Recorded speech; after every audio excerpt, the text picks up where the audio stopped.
자, 오늘은 중심을 잡고 살자라는 그런 제목을 가지고 하나님 말씀을 듣도록 하겠습니다. 제목이 조금 유치하죠. 근데 좀 필요한 말씀인 것 같아 갖고 말씀을 좀 준비했습니다.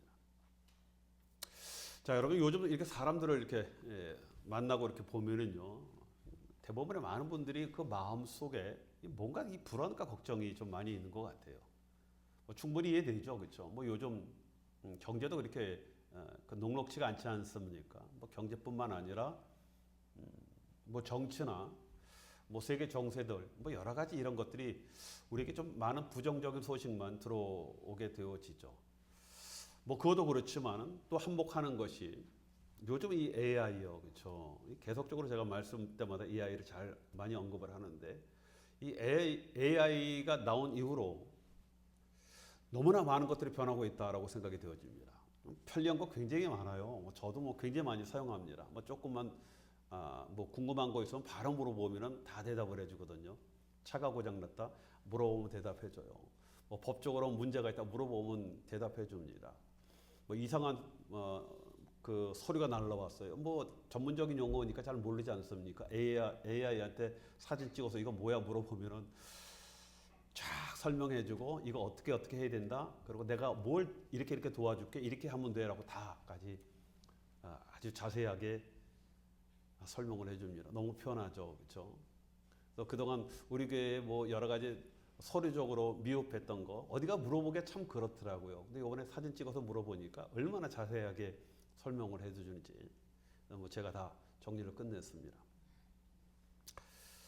자, 여러분 너무나 빠르게 변화하고 있죠. 뭐 편한 것들 많은데 너무 빠르게 변하다 보니까 어떤 마음이 있냐면 이게 좀 대처하기가 좀 우리가 버겁다라는 그런 생각을 갖고 있죠. 자, 여러분 요즘 많은 젊은이들 고민을 많이 하죠. AI가 너무나 우리들의 할 일들 너무나 많이 빨리 대처를 하다 보니까 과연 앞으로 우리가 어떤 직업과 어떤 직장을 선택을 하고 내가 무엇을 전공을 해야 될지 지금 내가 하고 있는 이 전공을 빨리 바꿔야 되는지 뭐 이것 때문에 많이 그 마음이 번거롭고 두려움이 많이 있습니다. 자, 여러분 이런 걱정이 되어버린 것 이게 좀 우리의 현실이거든요. 좋은 면도 있지만 이런 부정적인 면도 많이 있다라는 겁니다. 어떻게 보면 이런 것들이 우리 마음에 두려움을 주고요. 좀 피로가 쌓이게 한다라는 생각들을 많이 갖고 있습니다. 자, 여러분 그런데 뭐 이런 것도 문제죠, 당연히요. 근데 더 큰 문제가 있죠. 제가 볼 때는 더 큰 문제는 우리의 영적인 혼란이다라고 말씀을 드릴 수가 있습니다. 자, 여러분 요즘 뭐 세상의 문화, 우리가 이제 일찍 말하는 이 세속의 문화, 이게 제가 볼 때는 이게 정말 위험 순위가 도를 넘었다라는 그런 두려운 마음을 갖고 있거든요. 그러니까 어느 정도 넘었느냐? 어떤 우리 어떤 믿음의 가치, 어떤 이런 기독교적인 어떤 이 가치와 이 정면적으로 이게 충돌을 하고 있지 않습니까? 여러분 요즘은 우리의 신앙의 기준이 상대화가 되었어요. 뭐 그러다 보니까 요즘 거짓과 이 진리가 이 구분하는 것이 대단히 불분명해졌습니다. 여러분 예전만 해도 사람이 거짓말을 한다는 것을 굉장히 부끄러워하지 않았습니까? 굉장히 조심을 했거든요. 근데 요즘은요, 그만 아니면 말고라는 그런 식으로 여러분 요즘 매스미디어가 뭐 유튜브나 이런 방송이요, 이게 정확한 정보가 되지 않은 것을 마음대로 그냥 뭐 내보내고 있지 않습니까? 가끔가다 유튜브 보면 이거 정말 그런 거 알았는데 보면 이게 뭐예요? 페이크였어요. 가짜야. 그냥 돈 벌려고. 뭐 그러다 보니까 그것이 단순히 방송이나 어떤 유튜브로 끝나는 것이 아니라 우리도 그렇게 되어져 버리는. 그래서 정말 진리와 이 진짜와 가짜, 진리와 거짓이 이게 구별되지 않는 그런 혼동 속에서 살아가는 그런 상황이 됐다는 겁니다. 저는 이것이 굉장히 큰 문제라고 봅니다. 그렇죠? 그러니까 사람들 머릿속에 뭐가 진짜고 가짜고 이거에 대한 판단을 하려고 하는 그런 능력들이 점점점 무뎌져가는 그런 시대에 저와 여러분들이 지금 살고 있습니다. 자, 여러분 그러다 보니까요, 많은 신앙인들이 그 마음속에 이런 생각을 갖고 있죠. 나는 지금 제대로 가고 있는가? 지금 내가 가는 길이 이게 제대로 되는가? 과연 이 시대 속에서 나만 이거 믿음하면서 나만 신앙하면서 나만 이거 지키고 사는 것 이것이 제대로 된 건가? 라는 그런 고민 속에 우리가 흔들리는 그런 상황들이 우리 맞이하게 되었다는 겁니다. 여러분 그런 고민 안 하세요? 그죠? 뭐 나만 이렇게 정말 바르고 정직하고 이렇게 살아야 되나라는 그런 생각 혹시 안 해봤습니까? 자, 여러분 이런 고민 속에 우리가 흔들리지 않습니까? 자, 여러분 근데 저는 그런 생각을 해요. 그나마 여러분들 중에 그런 생각을 하고 있다라는 것은요, 그나마 다행입니다. 그런 의식을 갖고 있다는 건 아니겠습니까? 그런데 여러분 요즘 보면요, 대부분의 많은 사람들이 그냥 물 흐름에 맞춰서 흘러간다는 겁니다. 세상이 그렇게 가니까 그냥 거기에 적당히 우리도 모르게 흘러 묻혀서 가는 그런 경우들이 얼마나 많이 있습니까? 자, 여러분 정말 이럴 때 우리가 한번 이런 생각을 한번 해봐야 되지 않겠습니까? 이럴 때 이런 상황에서 우리는 어떻게 살아야 하는가? 자, 여러분 그렇다고요. 뭐 특별히 이거다 하라고 뭐 보이는 것이 없지 않습니까? 뭔가 이게 좀 세상이 뭐 기준이 딱 좀 줘주고 누군가가 우리가 이렇게 살아야 됩니다라고 기준을 정해줘서 아 정말 맞습니다. 저 기준대로 살아야지라는 그런 기준이 있었으면 좋겠는데 요즘은 참 그런 것들이 너무나 많이 우리를 두렵게 한다는 겁니다. 저는 말씀을 준비하면서 지금이 정말 사사시대 때가 아닌가라고 생각이 되어져요. 사람들이 자신의 소견대로 살았던데 이 사람이 이것이 진리다라고 하면 진리인 거예요. 이 사람이 이것이 맞다라고 하면 그것이 맞는 것이 되어지는 그런 때. 목소리가 크고 누군가 더 힘있게 외치고 그렇죠? 끝까지 나가는 사람 이게 막 진리가 되어져 버리는 그런 때. 자, 여러분 지금 이런 때 우리 믿는 자들이 어떻게 살아야 되겠습니까? 여러분 아침부터 이런 얘기하면요. 아유 목사님 골치 아픈 거 많은데 뭐 그것까지 생각하면서 뭐 그렇게 뭐 살 필요 있겠습니까? 그런 마음이 우리 안에 들 때도 있지 않습니까? 자, 여러분 그런데 이거 굉장히 중요한 얘기예요. 너무나 중요한 얘기입니다. 우리의 생명과 이 직결이 되기 때문에 그렇습니다. 자, 여러분 그래서 우리는요 항상 이 두 가지를 점검을 해야 할 필요가 있어요. 여러분 이 하나는요. 예를 들어서 지금 저와 여러분들이 우리가 기차 올라탔잖아요. 인생이라는 기차 올라탔거든요. 근데 이게 제대로 지금 제대로 된 방향으로 내가 원하는 그런 방향으로 가고 있는지 이걸 점검을 해야 한다. 많은 사람들은 내가 원하는 목표 거기에 그 목표로 가는 기차다라고 탔는데 이것이 엉뚱한 방향으로 가는 그런 기차들이 너무 많이 있거든요. 여러분 그거 잘못하면 나중에 아무리 후회해봤자 의미가 없습니다. 때로는요 우리가 제대로 탔는데 이게 잘못해서 이 방향이 바꿔지는 이 엉뚱한 방향으로 가는 그런 경우들이 생깁니다. 여러분 이것을 반드시 우리가 점검을 해야 돼요. 내가 탄 기차가 이게 지금 제대로 된 내가 제대로 보고 탔느냐를 봐야 되고 지금 이 차가 제대로 가고 있는가를 우리가 점검을 해야 한다는 겁니다. 또 한 가지 있죠. 그렇죠? 우리의 믿음을 점검해야 되는 거예요.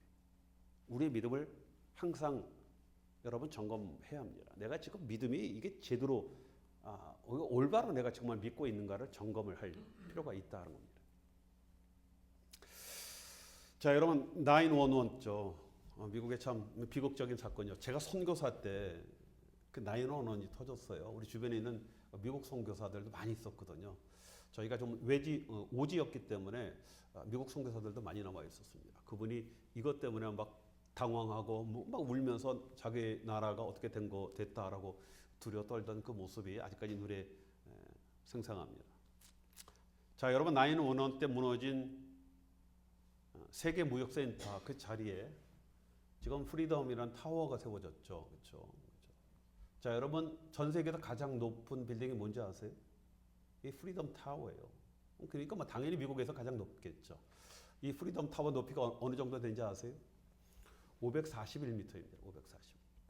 목사님이 설교하다가 자기 얼굴 쪽 빤히 쳐다보면서 질문하면 난감스럽죠. 그렇죠? 그래서 제가 눈을 빨리빨리 이렇게 돌립니다. 자, 여러분 541m 이거 피트로 따지면요 1776피트가 돼요. 1776피트. 1776이라는 숫자가 뭡니까? 쳐다보지 말아야지. 여러분 미국 그 독립선언한 해잖아요. 그렇죠? 1776을 그것을 기준으로 해서 그걸 상징하는 높이로 이 프리덤 타워를 지었습니다. 여러분 이 건물 자체가 그냥 미국을 미국 상징하는 거예요. 미국을 그냥 상징하는 그 빌딩입니다. 그런데 이 빌딩이 또 무너지면 어떻게 되겠습니까? 큰일 나는 거예요. 이건 정말 큰일 나는 겁니다. 아주 상징을 줘서 줬는데, 그렇죠?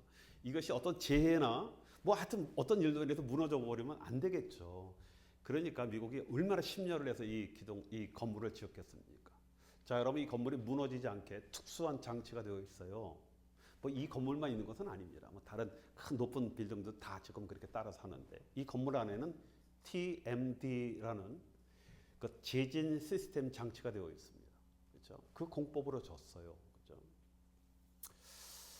근데 정확한 무게는 공개되지 않았지만 이 건물 꼭대기에 어떤 사람이 그러는 약 한 400톤 되어지는 추가 달려 있다라고 이렇게 얘기를 합니다. 정확한 숫자는 아니다라고. 제가 인터넷 아무리 뒤져봐도 그 정확한 숫자가 공개되지 않았다라고 얘기합니다. 자, 여러분 뭐냐면요. 우리 손바닥에 뭘 이렇게 옮겨놓고 만약에 이거 흔들면 어떻게 됩니까? 손을 흔들어도 이거는 잘 움직이지 않거든요. 이건 흔들어도 이건 제자리에 있거든요.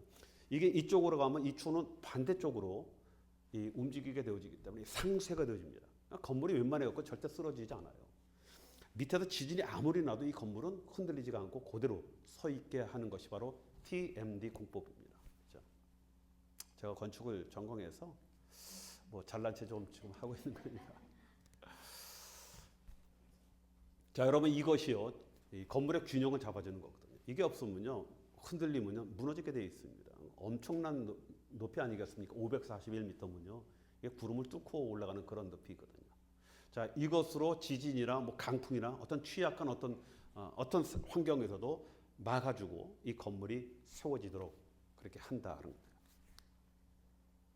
자, 여러분 요즘과 같이 이 급격한 변화가 부는데, 여러분 요즘과 같이 빨리 변하는 그런 시대가 없지 않습니까? 옛날에는 뭐 10년이 강산 변한다라고 하는데 요즘은요 10년이면요 완전히 이거 외계인되는 거예요. 원신됩니다. 요즘 뭐 1년도 안 가죠. 몇 달에 막 바뀌지 않습니까? 그렇죠? 급격한 변화, 또 그러다 보니까 가치와 우리의 믿음이 흔들리는 이때, 교회적으로도 또 우리 한 개인의 신앙인으로서 흔들릴 때 과연 우리가 어떻게 대처하면서 살아가야 하는가? 그렇죠? 자, 여러분, 자, 그런데 이 흔들림과 무너짐은요, 어떻게 보면 이 외부적인 그런 문제보다 내부적인 문제가 더 크다라는 것입니다. 여러분, 외부적으로 지진과 강풍 뭐 이런 것은요, 이런 문제는 항상 있는 거예요. 이런 문제는 없을 수가 없습니다. 그렇죠? 더 중요한 것은 뭐 지진이나 우리가 강풍을 뭐 막을 수 있겠습니까? 이게 되어지지 않는 거거든요. 더 중요한 것은 우리의 내부가 흔들리지 않도록 견고하게 세워져 있는 것. 이것이 중요하다는 겁니다.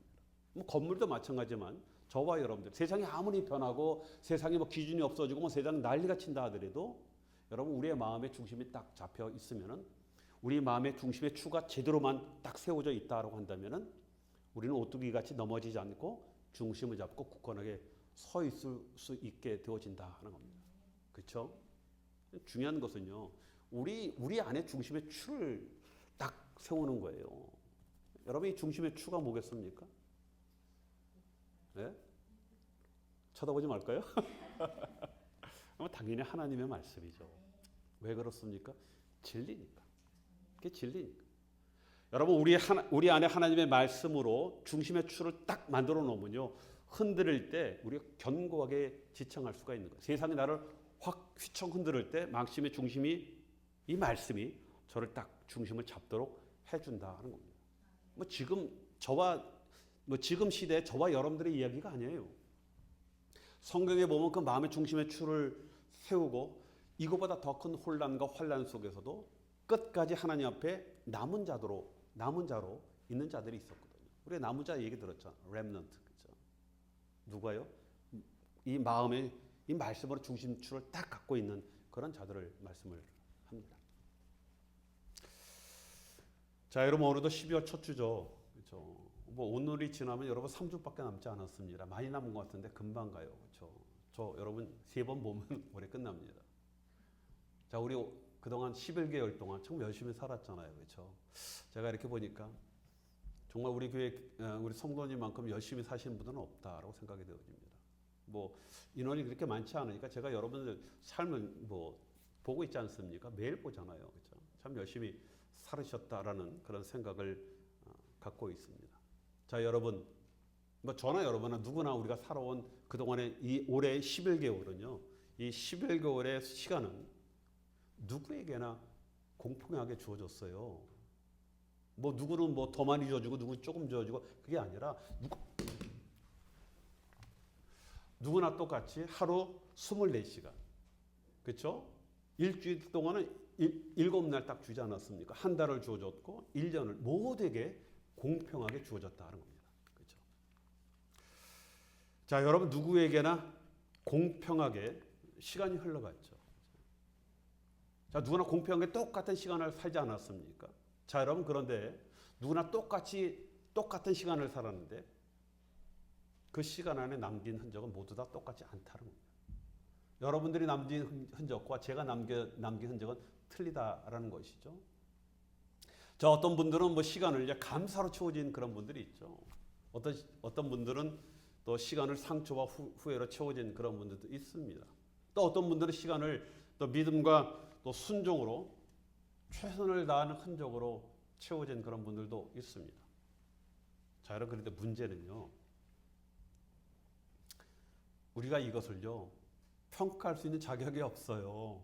누구는 제대로 살았다, 누구는 제대로 못 살았다. 이건 우리가 이걸 평가할 수 없다는 겁니다. 누가 평가하신다고요? 하나님만이 평가해요. 내가 돌아봤을 때 정말 후회와 낙심과 좌절이 있었지만 그렇다고 나는 올해 한 해 나 참 못 살았어가 아니라 여러분 하나님께서 평가를 하신다는 겁니다. 자, 여러분 그래서 중요한 것은요. 우리는 하나님께서 내가 어떤 흔적을 남기며 살기를 원하시는지를 우리가 알아야 하는 거예요.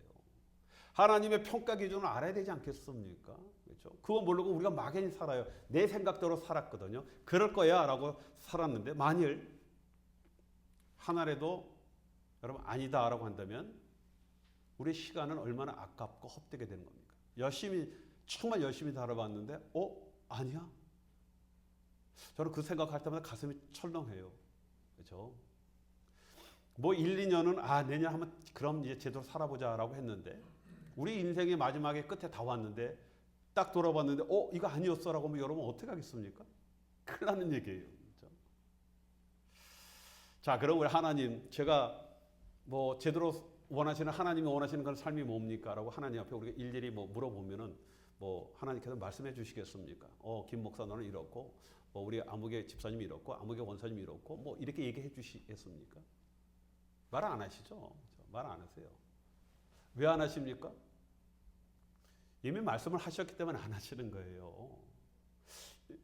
이미 그 해답이요 있지 않습니까? 성경에 남아 있어요. 성경에 우리의 믿음의 선진들의 삶을 통해서 하나님께서 굉장히 디테일하게 말씀을 해주셨거든요. 그렇죠?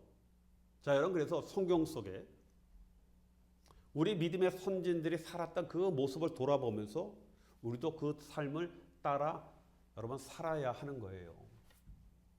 여러분 우리가 성경 10독, 100독 하면 중요하죠. 근데 뭐 하겠습니까? 그 100독 그렇게 10독 읽는 이유가 뭡니까? 그 말씀해 주시는 그 말씀 우리가 따라 살기 위함이죠. 누구 사람들 앞에 나 100독 했어. 이게 자랑하기 위해서 읽는 것이 아니지 않습니까? 한 번 다 제대로 못 읽다 하더라도 그 읽은 말씀대로 살라고 부단히 노력한다면 그것이 정말 하나님 기뻐하는 것 아니겠습니까? 그렇다고 제가 한 번도 안 읽었다는 사람 분들 지금 옹호하는 거 아니에요. 아멘 함부로 하지 마십시오. 자, 여러분 아브라함은요 하나님의 부르심에 이유 없이 순종으로 고향을 떠나지 않았습니다. 그렇죠? 자, 그래서 그가 지나간 자국에 정말 이 순종의 흔적이 있습니다. 자, 여러분 모세는 히브리서에 보면 믿음으로 왕궁의 특권을 포기하고 하나님 백성과 함께 고난의 길을 선택했다라고 말씀을 하고 있습니다. 그의 흔적은 믿음의 흔적이었거든요. 정말 이스라엘의 위대한 다윗 왕이 있지 않습니까? 정말 위대한 왕이었지만 많은 회개를 한 그런 사람이었음에도 불구하고 하나님을 진심으로 사랑하였던 하나님 마음에 합한 자로서의 흔적이 있는 그런 사람이었거든요. 또 우리가 잘 알고 있는 요셉 있지 않습니까? 저는 요셉 그러면은요 정직, 또 성실. 이게 요셉의 딱 그 우리가 떠올리는 이미지예요. 여러분 정직과 성실은 뭡니까? 이게 충성이거든요. 그걸 우리는 충성이라고 얘기합니다. 요셉은 정말 충성스러운 그런 사람의 흔적이 있었던 그런 사람이었다라고 말씀을 하고 있습니다. 자, 여러분 하나님이 정말 기뻐하시는 그런 흔적은 어떤 성공이나 성취의 흔적이 아니에요. 하나님 내가 정말 세상에 이렇게 성공했고 이렇게 많은 흔적을 남겼습니다가 아니라 하나님 앞에서 얼마나 순종하면서 하나님 앞에서 충성을 하는 어떤 믿음의 흔적들을 하나님이 기뻐하시는 것 아니겠습니까? 자, 여러분 이것이 바로 하나님의 사람들이 걸어온 그런 길이에요. 그리고 하나님이 이러한 믿음의 삶을 형통의 복으로 보상을 하셨다는 겁니다. 하나님이 그래 너 수고했다가 아니라 그렇죠? 하나님은 보상을 하세요. 그래서 형통이라는 그 말씀으로 형통의 복으로 보상을 해 주셨다는 겁니다.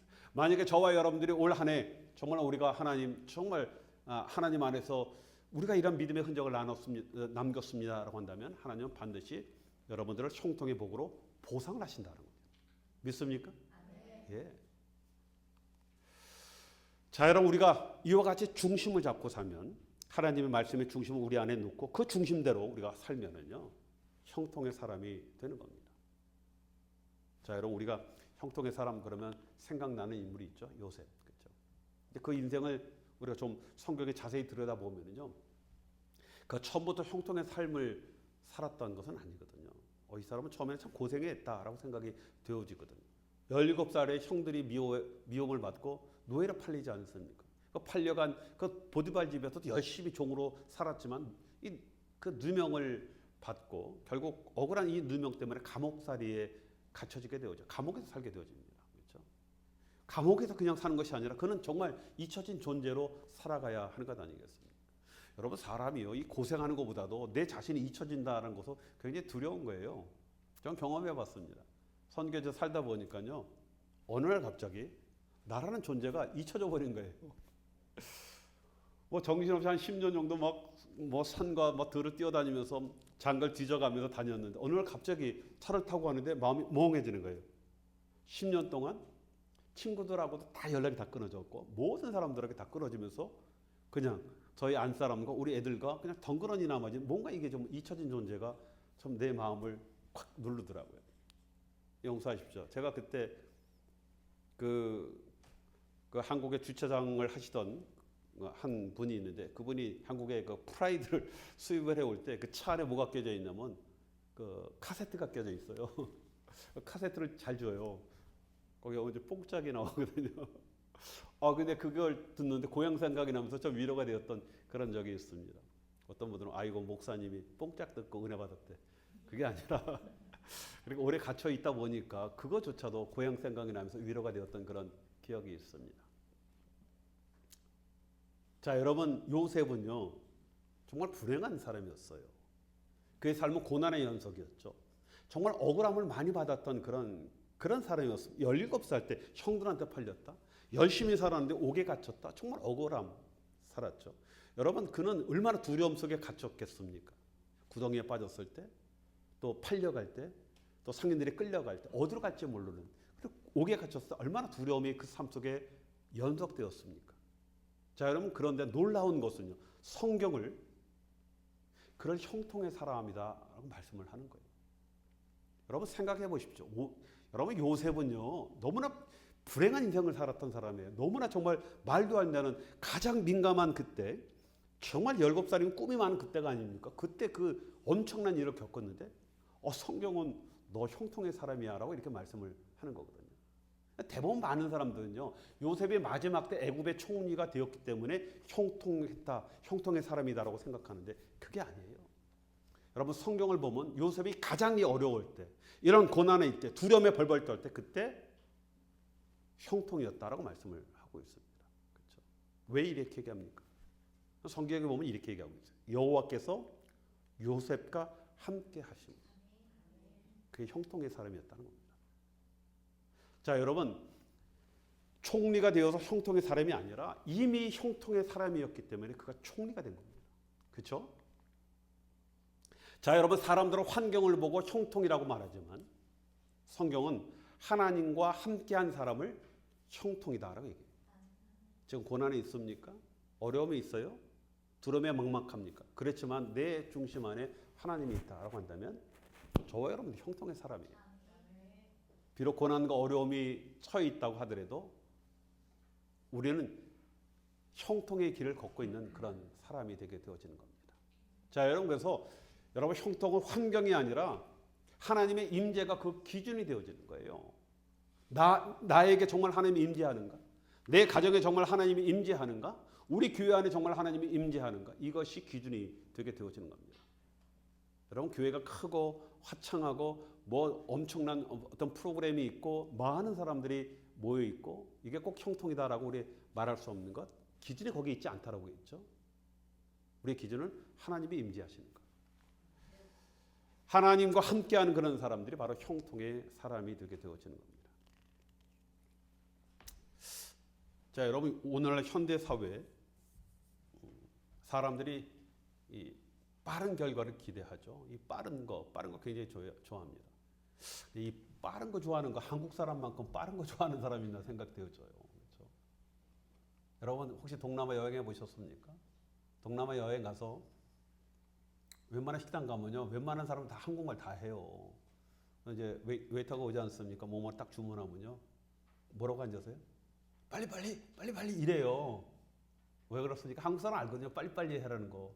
그러니까 지네들이 먼저 빨리 그러면 한국 사람 오케이 이러거든요. 팁도 주고. 그래서 지네들 할 일 다 하고 천천히 나옵니다. 한국 사람 같이 이렇게 빨리 좋아하는 민족은 없을 것 같아요. 그러다 보니까 이만큼 우리가 경제 성장했죠. 그렇죠? 자, 여러분, 우리는 즉각적인 성과, 또 단기적인 성공을 바라죠. 그렇죠? 그러면서도 아이러니하게 우리 쉬운 길을 가려고 해요. 그러다 보니까 우리 마음에 어떤 마음이 생깁니까? 조급한 마음이 생기게 되어지는 겁니다. 자, 여러분, 형통은요, 믿음의 일관성, 딱 일관성이 있어야 됩니다. 그리고 여유 있는 기다림입니다. 이게 형통이에요. 형통의 사람은 그렇습니다. 그리고 형통의 사람은요, 사람의 손보다 하나님의 손을 붙잡으려고 하는, 그리고 붙잡은 그 손을 절대 놓지 않는 그런 사람이 바로 형통의 사람이에요. 요셉이 그랬잖아요. 얼마든지 정말 절망에 빠질 수 있지 않겠습니까? 그 마음속에 분노와 원망에 얼마든지 사로잡힐 수 있는데, 그런데 그는 그런 것에 마음을 손을 잡는 것이 아니라 하나님 손을 꽉 잡고 결코 놓지 않았다는 겁니다. 자, 여러분, 또한 형통은요, 그 사람의 결과를 바라보는 것이 아니라 이 하나님의 영광을 더 중요시한다는 것이죠. 내가 원하는 그런 결과가 아니라, 내가 바라는 결과가 아니라 하나님 이래야 합니다라는 그것이 아니라 하나님의 영광을 더 중요시한다는 것이죠. 자, 그래서 우리가 형통의 길을 가기 위해서는 자신이 원하는 결과를 기대하는 것보다 먼저 하나님께 영광이 되는가. 여러분, 이것을 우리가 스스로 물어야 하는 겁니다. 그래야 우리가 여러분 제대로 가는 겁니다. 자, 여러분, 아까 제가 말씀드렸잖아요. 기차로 올라탈 때 이게 제대로 가는 거 어떻게 확인합니까? 묻는 거예요. 하나님, 제가 정말 하나님의 영광을 위해 지금 가고 있습니까? 그렇죠? 자, 여러분, 우리가 잘 알고 있는 다니엘의 세 친구 사드락, 메삭, 아벳느고 있죠. 이 풀물풀 앞에 이제 풀물풀에 들어갈 그런 상황이 됐습니다. 그렇죠? 근데 그들은요, 믿음의 중심이 흔들리지 않아요. 그렇죠? 어떤 믿음을 갖고 있었다고요? 하나님이 우리를 여기서 건져내실 것이다라는 그런 믿음을 딱 갖고 있었어요. 근데 여기서 끝나는 게 아닙니다. 그들의 중심이 흔들리지 않는 건 어떤 상황이에요? 그 후에 보면 그들이 이렇게 고백을 합니다. 막상 이제 풀문풀 앞에 들어갈 그 앞에 딱 섰을 때, 대부분 사람들은 처음에야 뭐 풀문풀 안 볼 때는 하나님이 우리 건지실 거야라는 믿음이 있지만, 막상 이제 들어가고 사람들 끌려 들어가는데 그때까지 뭐 그런 마음이 있겠습니까? 마음이 흔들리지 않겠어요? 그런데 그들은요, 이렇게 얘기해요. 그리 아니하실지라도. 그렇죠? 우리는 금심상에 절하지 않습니다. 담대하게 들어가는 거예요.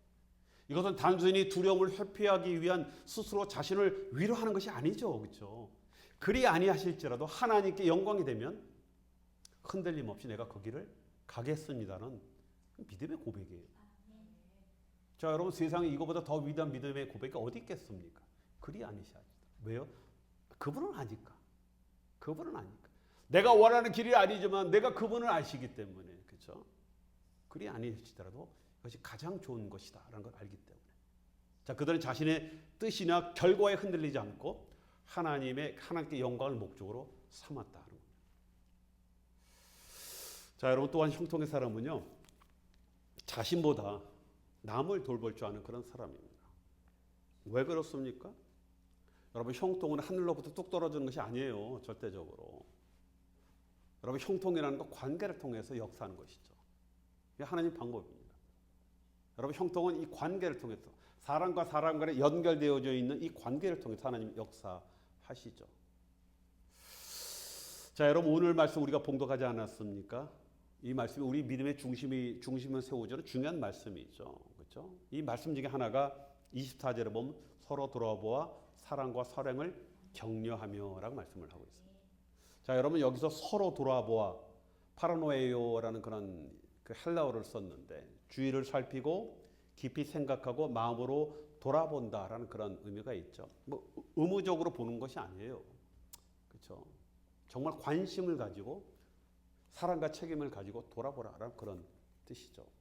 꼴보기인 사람 가끔가다 있잖아요. 그렇죠? 그럼에도 불구하고 그렇게 하지 말고 정말 사랑을 가지고 우리가 돌아보라, 그런 얘기입니다.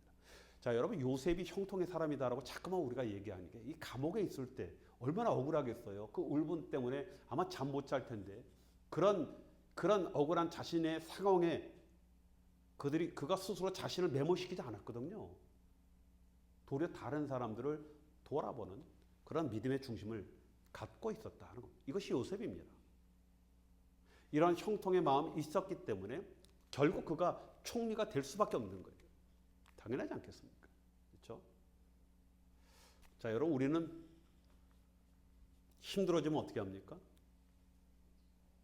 자기 중심적으로 점점 더 되어져요. 힘들어지면요. 내 중심적으로 자꾸만 되어지고 굉장히 예민해집니다. 뭐 주변을 돌아볼 그런 여유는 당연히 없죠. 그렇죠? 남의 말 듣기도 싫어요. 그렇죠? 이 공감할 힘도 없고요. 내 문제 고민하다가 뭐 다른 사람 바라보고 뭐 일을 뭐 도와주고 뭐 이런 여유가 전혀 생기지 않습니다. 근데 여러분, 중심이 딱 서 있는 그런 자들, 정말 형통의 복을 갖고 있는 사람들은요, 내가 어려움에도 불구하고 남을 돌보는 그런 믿음의 사람입니다.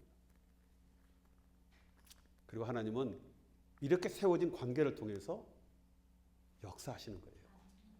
내 관계를 전혀 세워놓지도 않고 하나님 복 주세요, 형통케 해주십시오. 하나님이 주고 싶은데 어떻게 이 관계가, 이 형통의 복이 흘러들어가겠습니까?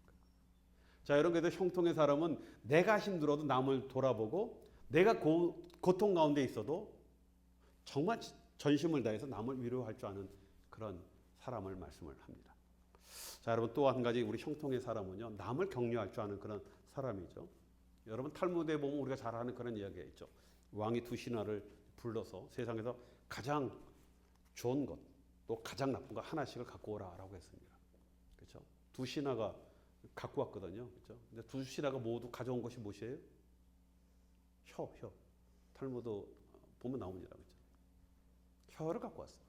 혀는 잘 쓰면 사람을 살리고 잘못 쓰면 사람을 죽이는 거. 가장 좋은 거면서 가장 나쁜 거죠. 여러분, 잠언 25장 11절에 보면 경우에 합당한 말은 은쟁반의 금사과다라고 말씀을 하고 있어요. 우리가 상황에 잘 맞게 우리가 말을 제대로 해야 하는 거예요. 그래야 이게 조화가 이루는 것 아니겠습니까? 그렇죠? 여러분, 위로를 담은 말 한마디, 힘을 실어주는 말 한마디, 여러분, 사랑을 전해주는 말 한마디는 낙심한 사람을 일으키고 공동체를 살리고 이 가정을 회복시키는 능력이 있거든요. 다른 걸로 살리는 것이 아니라 이 말로 살리는 것 아니겠습니까? 자, 그래서 오늘 말씀해 보니까 서로 돌아와 어떻게 하라고요? 사랑과 선행을 격려하라라고 이렇게 말씀을 하고 있습니다. 필요한 말을 하라는 거예요. 근데 우리는요, 필요치 않은 말을 너무나 하다 보니까 이 필요치 않은 말 때문에 이 문제가 생겨지는 그런 경우들이 많이 있죠. 안 했으면 더 좋았는데. 자, 여러분, 이것이 마음의 중심에 있는 자는 바르게 서고 형통의 삶을 살게 되어지는 겁니다. 자, 남의 선행을 격려하는데 여러분, 인색하지 마십시오. 그렇죠? 여러분, 칭찬 아끼지 마십시오. 여기도 목사한테도 칭찬 많이 하세요. 뭐 우리 목사님 정말 제일 잘생겼어요. 메릴랜드에서 우리 목사님만한 분은 없어요. 뭐 이렇게. 또 우리 섬기는 분들에게 정말 우리 진심이 어린 마음으로 수고하셨습니다. 수고 많으셨습니다. 라고 말해 주십시오. 여러분, 봉사하는 사람에게 올 한 해 수고 많으셨습니다. 격려하고 위로해 주는 것. 이게 형통의 길로 내가 걸어가는 것이거든요. 이 한마디가 영혼을 살리고 우리가 형통의 길을 걷게 하게 한다는 겁니다. 자, 여러분 마지막으로 25절에 보니까 모이기를 피하는 어떤 사람들의 습관 같이 하지 말고라고 이렇게 말씀을 하고 있죠. 자, 여러분 성경은요 우리가 열심히 모이기를 말씀합니다. 왜 모여야 하죠? 자, 여러분 우리 믿음은요 공동체를 통해서 믿음이 자라게 돼 있어요. 많은 분들이 그렇게 생각하지 않거든요. 믿음은 나와 하나님과의 관계다라고 생각하는데 하나님은 그런 방법을 쓰지 않고 공동체를 통해서 믿음이 성장하도록 공동체 안에서 자라는 믿음이 정말 이게 온전한 믿음이 되게 이렇게 하셨다는 겁니다. 모임 속에서 우리는 서로의 짐을 나눌 수가 있죠. 그렇죠? 여러분 위험한 건 뭐냐? 혼자 있는 시간이요.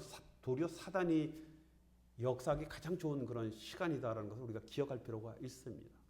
우리가 말씀과 또 기도와 찬양 속에서 함께 모이는 찬양 속에서 우리의 영혼들이 회복되기 때문에 그렇습니다. 자, 그래서 여러분 초대교회는 모이게 힘썼다라고 말씀을 하고 있지 않습니까? 핍박 속에서도 모였고요. 위험 속에서도 모였거든요. 이게 모이다 걸리면 죽음인데도 그럼에도 열심히 모였어요. 왜냐하면요. 공동체는 믿음의 여러분 이 모이는 것이 생명선이기 때문에 그렇습니다. 우리가 공동체 안에 포함되어 있어요. 우리의 믿음의 생명선이 이어지기 때문에 그렇습니다. 자, 여러분 오늘 많은 그리스도인들이 개인주의에 빠져 있죠. 물론 개인주의가 다 나쁜 건 아닙니다. 그러나 공동체에서 멀어질수록 우리 신앙은 약해지고요. 우리의 신앙의 열심은 식어가는 것 당연한 것 아니겠습니까? 우리의 영적 호흡이 끊어지지 않도록 여러분 우리 모이게 힘쓰는 그런 공동체가 되어야 한다는 겁니다. 우리가 혼잡할수록 우리 중심 자리에 여러분 이 말씀들을 잡아야 되는 거예요. 오늘 주신 이 말씀들을 잡아서 흔들림이 없도록 하는 것. 이게 바로 형통이다라는 겁니다. 자, 여러분 말씀을 맺습니다. 자, 여러분 혹시 올해 여러분의 삶에 좀 막힘이 참 많았습니까? 혹시 또 속으로 난 참 되는 게 없어라고 여러분 이렇게 불만을 토해 본 적이 있습니까? 때로는 고난이 길어져서 여러분 낙심합니까? 이 계획된 일들이 이루어지지 않아서 정말 실망하십니까? 그러나 여러분이 믿음을 지키려고 애썼다라고 한다면, 그렇죠? 정말 하나님을 섬기고 하나님 안에서 내가 살려고 노력을 하고 정직과 성실을 잃지 않으려고 노력을 했다라고 한다면 여러분은 이미 형통의 길 위에 서 있는 거예요. 그렇죠? 우리 형통의 사람입니다. 자, 그러면 우리 모두가 서로를 돌아보고 서로 격려하고 서로를 위로하고 선행을 칭찬하고 믿음으로 세워지는 것 아니겠습니까? 열심히 모이는 거예요. 하나님께 영광 돌리는 그런 공동체로 우리가 서야 한다는 겁니다. 아까 말씀드렸죠? 형통은 환경이나 결과가 아니다. 그렇죠? 형통은 우리의 마음의 태도이며 믿음의 깊이이면서 하나님에 대한 순종입니다.